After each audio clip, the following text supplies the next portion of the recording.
Shalom, saudara-saudara yang terkasih dalam Yesus Kristus. Pada malam ini kita akan membaca firman Tuhan dari 2 Raja-Raja 2 hingga 2 Raja-Raja 3. Sebelum kita memulai pembacaan firman Tuhan, mari kita menyatukan hati kita untuk berdoa.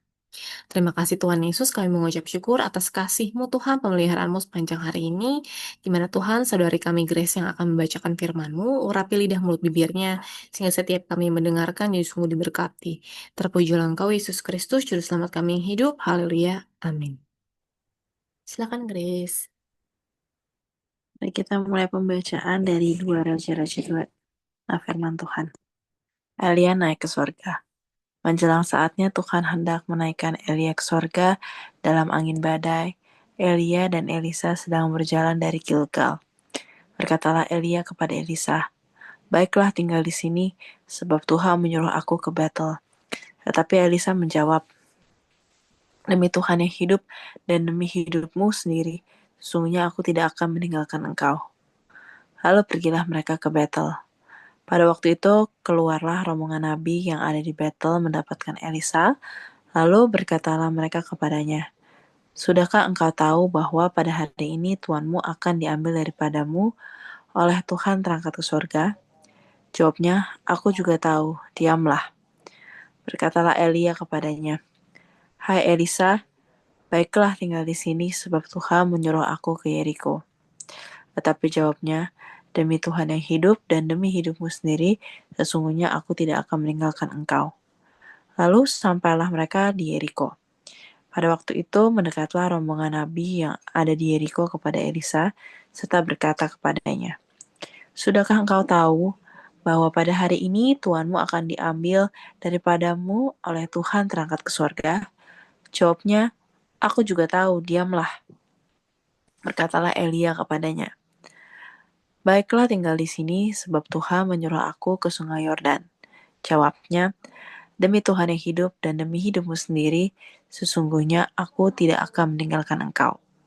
Lalu berjalanlah keduanya. 50 orang dari rombongan nabi itu ikut berjalan, tetapi mereka berdiri memandang dari jauh ketika keduanya berdiri di tepi sungai Yordan. Lalu Elia mengambil jubahnya, digulungnya, dikumpulkannya ke atas air itu, maka terbagilah air itu ke sebelah sini dan ke sebelah sana, sehingga menyeberanglah keduanya dengan berjalan di tanah yang kering. Dan sesudah mereka sampai di seberang, berkatalah Elia kepada Elisa, "Mintalah apa yang hendak kulakukan kepadamu sebelum aku terangkat daripadamu." Jawab Elisa, "Biarlah kiranya aku mendapat 2 bagian dari rohmu." Berkatalah Elia, "Yang kau minta itu adalah sukar, tapi jika engkau dapat melihat aku terangkat daripadamu, akan terjadilah kepadamu seperti yang demikian. Dan jika tidak, tidak akan terjadi." Sedang mereka berjalan terus sambil berkata-kata. Tiba-tiba datanglah kereta berapi dengan kuda berapi memisahkan keduanya. Lalu naiklah Elia ke surga dalam angin badai. Ketika Elisa melihat itu, maka berteriaklah ia, "Bapakku, Bapakku, kereta Israel dan orang-orangnya yang berkuda." Kemudian tidak dilihatnya lagi. Lalu direnggutkannya pakaiannya dan dikoyakannya menjadi 2 koyakan. Sudah itu dipungutnya jubah Elia yang telah terjatuh, lalu ia berjalan hendak pulang dan berdiri di tepi sungai Yordan. Ia mengambil jubah Elia yang telah terjatuh itu, dikumpulkannya ke atas air itu sambil berseru, "Di manakah Tuhan Allah Elia?" Ia memukul air itu, lalu terbagi ke sebelah sini dan ke sebelah sana. Maka menyeberanglah Elisa. Ketika rombongan nabi yang dari Yeriko itu melihat dia dari jauh, maka berkata, "Roh Elia telah hingga pada Elisa." Mereka datang menemui dia, lalu sujudlah mereka kepadanya sampai ke tanah. Mereka berkata, "Coba lihat, di antara hamba-hambamu ini ada 50 orang laki-laki, orang-orang tangkas. Biarlah mereka itu pergi mencari tuanmu. Jangan-jangan ia diangkat oleh roh Tuhan dan dilemparkannya ke atas salah satu gunung atau ke dalam salah satu lembah." Elisa menjawab, "Janganlah suruh pergi." Tetapi ketika mereka mendesak-desak dia sampai memalukan, maka berkatalah ia, "Suruhlah pergi." Mereka menyuruh 50 orang. Orang-orang ini mencari 3 hari lamanya, tetapi tidak bertemu dengan Elia. Ketika mereka kembali kepada Elisa yang masih tinggal di kota Yeriko, berkatalah ia kepada mereka, "Bukankah telah kukatakan kepadamu jangan pergi?" Elisa menyehatkan air di Yeriko. Berkatalah penduduk kota itu kepada Elisa, "Coba lihat, letaknya kota ini baik seperti tuanku lihat, tetapi airnya tidak baik, dan di negeri ini sering ada keguguran bayi." Jawabnya, "Ambillah sebuah pinggan baru bagiku, dan taruhlah garam ke dalamnya." Maka mereka membawa pinggan itu kepadanya. Kemudian pergilah ia ke mata air mereka dan melemparkan garam itu ke dalamnya serta berkata, "Beginilah firman Tuhan. Telah kusehatkan air ini, maka tidak akan terjadi lagi olehnya kematian atau keguguran bayi." Demikianlah air itu menjadi sehat sampai hari ini sesuai dengan firman yang telah disampaikan Elisa. Anak-anak Betel mencemoohkan Elisa. Elisa pergi dari sana ke Betel, dan sedang ia mendaki, maka keluarlah anak-anak dari kota itu, lalu mencemoohkan dia serta berseru kepadanya, naiklah botak." Lalu berpalinglah ia ke belakang, dan ketika ia melihat mereka, dikutuknyalah mereka demi nama Tuhan. Maka keluarlah 2 ekor beruang dari hutan, lalu mencabik-cabik dari mereka 42 orang anak. Dari sana pergilah ia ke Gunung Karmel, dan dari sana pula kembalilah ia ke Samaria. 2 Raja-Raja 3. Yoram berperang melawan Moab. Yoram anak Ahab menjadi raja di Samaria atas Israel dalam tahun ke-18 zaman Yosafat Raja Yehuda, dan ia memerintah 12 tahun lamanya. Ia melakukan apa yang jahat di mata Tuhan, tapi bukan seperti ayahnya dan seperti ibunya. Ia menjauhkan tugu berhala Baal yang didirikan ayahnya. Namun demikian, ia masih berpaut kepada dosa Yerobeam bin Nebat yang mengakibatkan orang Israel berdosa pula. Ia tidak menjauhinya. Mesa, Raja Moab, adalah seorang peternak domba. Sebagai upeti, ia membayar kepada Raja Israel 100.000 anak domba dan bulu dari 100.000 domba jantan. Tetapi segera sesudah Ahab mati, memberontaklah Raja Moab terhadap Raja Israel. Keluarlah Raja Yoram pada waktu itu dari Samaria, lalu ia memeriksa barisan seluruh orang Israel. Selanjutnya ia menyuruh orang kepada Yosafat Raja Yehuda dengan pesan, "Raja Moab telah memberontak terhadap aku. Maukah engkau bersama-sama aku berperang melawan Moab?" Jawabnya, "Aku akan maju. Kita sama-sama, aku dan engkau, rakyatku dan rakyatmu, kudaku dan kudamu." Lagi ia bertanya, "Melalui jalan manakah kita akan maju?" Jawabnya, "Melalui padang gurun Edom." Maka berjalanlah Raja Israel dan Raja Yehuda dan Raja Edom. Tetapi sesudah mereka berkeliling 7 hari perjalanan jauhnya, maka tidak terdapat air untuk tentara dan untuk hewan yang mengikuti mereka. Lalu berkatalah Raja Israel, "Wahai Tuhan telah memanggil ketiga raja ini untuk menyerahkan mereka ke dalam tangan Moab." Tetapi bertanyalah Yosafat, "Tidak adakah di sini seorang nabi Tuhan, supaya dengan perantara kita meminta petunjuk Tuhan?" Lalu salah seorang pegawai Israel menjawab katanya, "Di sini ada Elisa bin Safat yang dahulu melayani Elia." Berkatalah Yosafat, memang padanya ada firman Tuhan. Sesudah itu, pergilah Raja Israel dan Yosafat dan Raja Edom kepada Elisa.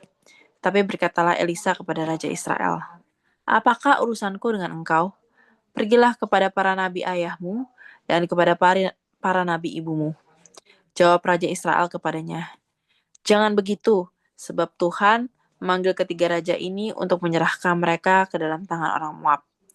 Berkatalah Elisa, "Demi Tuhan semesta alam yang hidup, yang di hadapannya aku menjadi pelayan. Jika tidak karena Yosafat Raja Yehuda, maka sesungguhnya aku ini tidak akan memandang dan melihat kepadamu.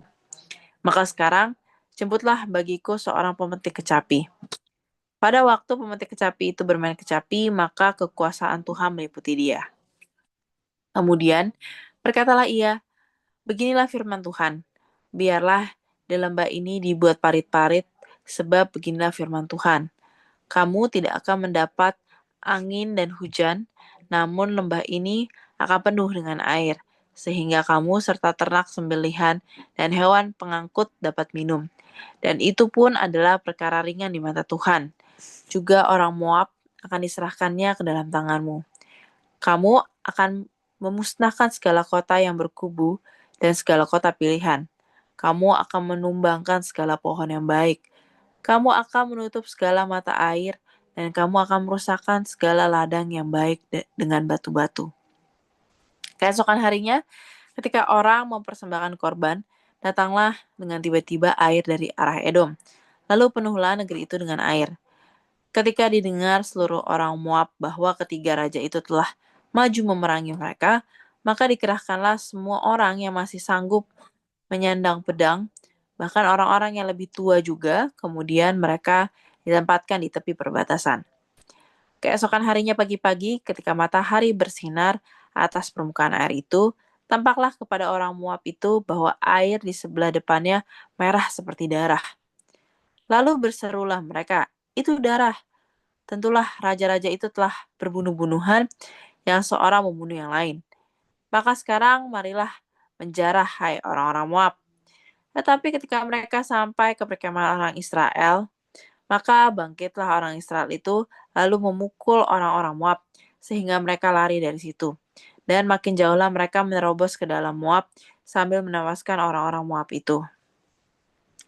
Mereka meruntuhkan kota-kota dan menutupi setiap ladang yang baik dengan batu, karena setiap orang melemparkan batu ke atasnya.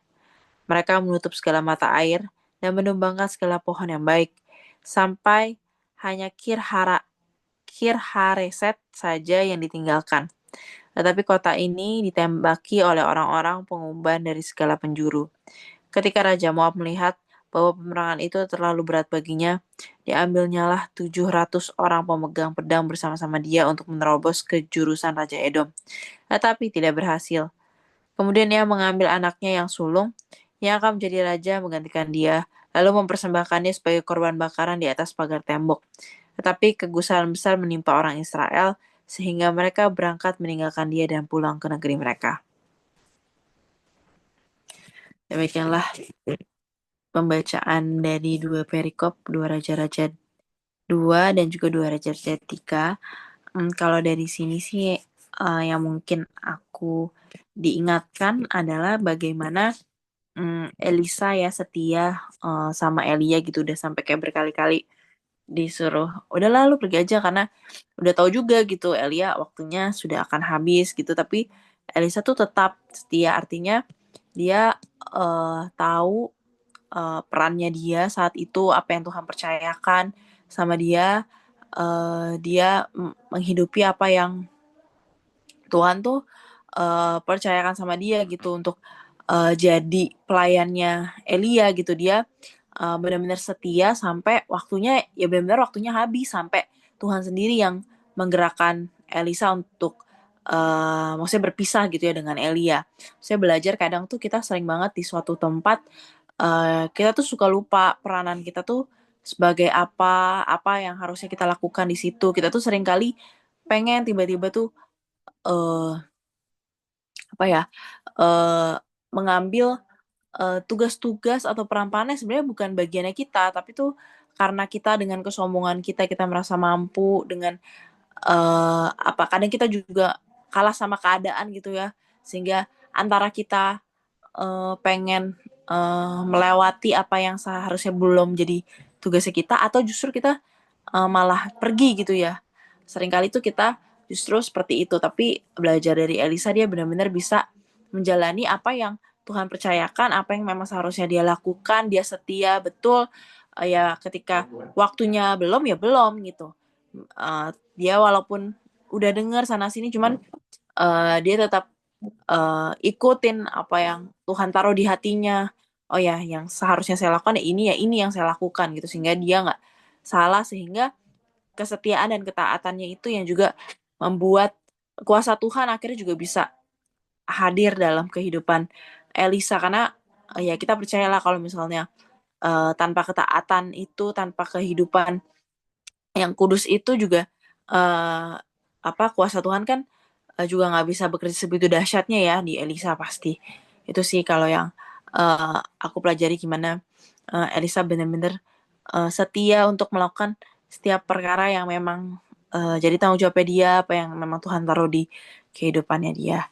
Gitu. Kalau dari Kak Ica ada Thank you Grace buat share. tambahan. Ya aku setuju. Kalau aku dari si aku menambahkan kalau di sini eh, kalau kita percaya sama Tuhan ya apapun yang terjadi dalam segala hal hidup kita itu masalah atau lagi dalam comfort zone itu ya kita percaya Tuhan Tuhan yang tunjukin kuasanya gitu ya dan di sini juga melihat oh iya kita pun juga sebagai anak-anaknya Tuhan ya pelayan Tuhan untuk kita juga bisa menjadi memberikan dampak positif ya yang tadinya airnya yang kotor terus Tuhan bisa pulihkan jadi dimurnikan kembali gitu. Kalau aku sih sharingnya juga kalau aku sekarang tuh lagi dalam kondisi yang memang agak sulit lah kalau aku nih sekarang saat ini.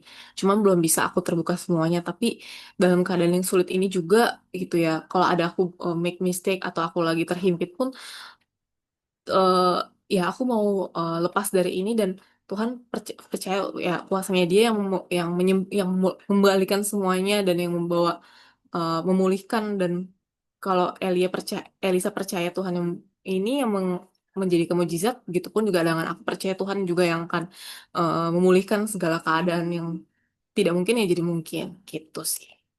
Dari Grace ada tambahan? Kalau dari aku cukup kita baca ayat Percaya masnya aja. ya. Ayat masnya dari 2 Raja-Raja 2 ayat 21. Sebentar ya.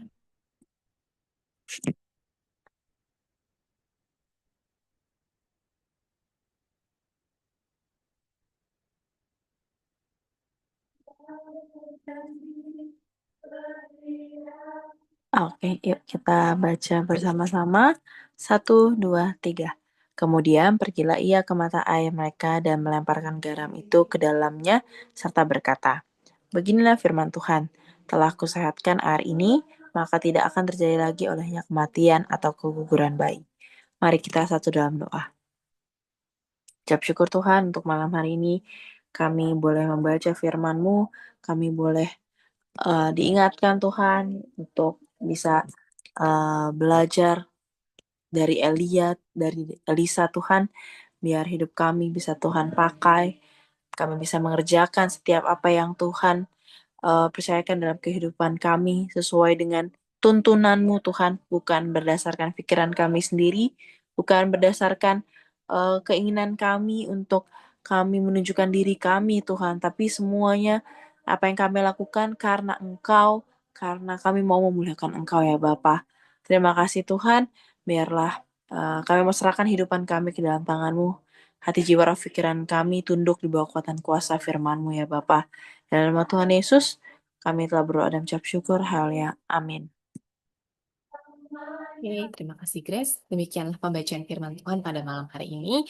Bagi sahabat-sahabat yang rindu untuk menjadi bagian dari Reading Bible Time, boleh menghubungi kami di nomor telepon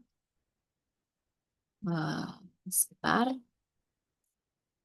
Boleh menghubungi kami di nomor telepon 0877 8049 4771. Atau bisa juga mencek Instagram kami di GBI Dwelling atau dwelling.community.